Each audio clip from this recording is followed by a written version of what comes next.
ایک تو یہ پوائنٹ بہت زبردست ہے، اور کیسے زبردست ہے دیکھیے، آج بھی میجک تو ایگزسٹ کرتا ہے. کئی لوگوں کو شک ہوتا ہے کہ ان پہ جادو ہو گیا، کئی لوگ سمجھتے ہیں کہ ان کو نظر بد لگ گئی وغیرہ وغیرہ، اور یہ حق ہے، ہم نہیں انکار کرتے اس کا. جادو بھی ہو جاتا ہے، حدیث سے مینشن ہے، اور نظر بد کا بھی بہت تذکرہ آتا ہے. لیکن اللہ رب العالمین کے کلام میں اتنی پاور ہے کہ اللہ کا کلام ہے حق، اور جادو آپ کو پتا ہے وہ باطل ہے، پیور باطل ہے، شیطانی عمل ہے.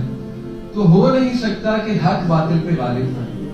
تو اللہ رب العالمین کا کلام از ویری پاورفل. ایک تو اس واقعے سے یہ ثابت ہوتا ہے کہ جو اللہ کی مدد پکڑ لے تو ضرور اسی کو فتح ملے، چاہے اگلا اثر جتنا مرضی اسٹرانگ ہو، کیونکہ they were the best magicians.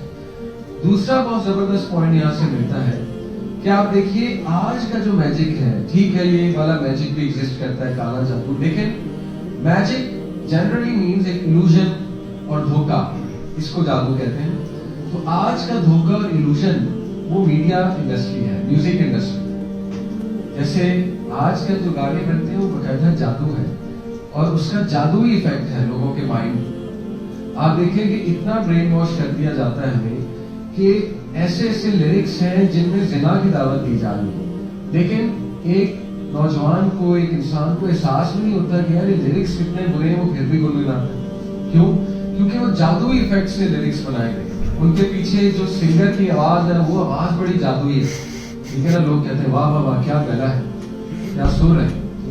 ایک تو وہ آواز بڑی پرکشش ہے، اس کے بعد وہ جو میوزیکل انسٹرومنٹس ہیں وہ بڑے پرکشش ہیں. اور آپ سوچیں، ایک تو آواز پرکشش کپڑ ود دا میوزیکل انسٹرومنٹس، وہ اور پرکشش بن گئی چیز. پھر وہ لیرکس ایسے ہیں جو آپ کے پاس کے ریگریٹس اور ان چیزوں کو ہٹ کریں جا کر، تو وہ بندہ کہتا ہے یار یہ تو کمال ہی کوئی گانا بن جائے. تو آج میں سمجھتا ہوں آج کا جو جادو ہے بیویئر، وہ یہ میوزک انڈسٹری ہے جو نچاتا ہے ہمیں باقاعدہ. یعنی اچھے خاصے لوگ جو ہے جب سنتے ہیں تو وہ ایک جادوئی کیفیت میں آ جاتے ہیں. اور اسی طرح باقی کی جو انڈسٹری ہے، میڈیا انڈسٹری، وہ اس کے گرافکس، اس میں جس طرح چیزیں دکھائی جا رہی ہیں، ٹھیک ہے نا، وہ ایلوژن جس طرح کریٹ کی جا رہی ہے، تو یہ سب جادوئی ہے. جادو سے ہمیں مراد ہے ایلوژن اور دھوکہ ایک قسم کا. تو بیویئر کہ آج کا جو جادو ہے وہ یہ ہے، اور وہ بہت زیادہ پر اثر ہے. لیکن اگین میں کہوں گا کہ اس سب کے سامنے اللہ رب العالمین کا کلام.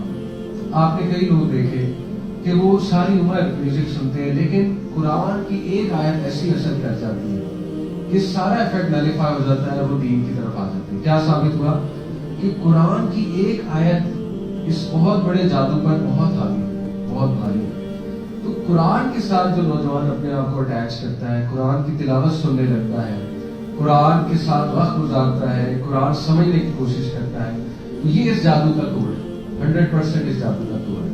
جیسے ابن قیم نے کہا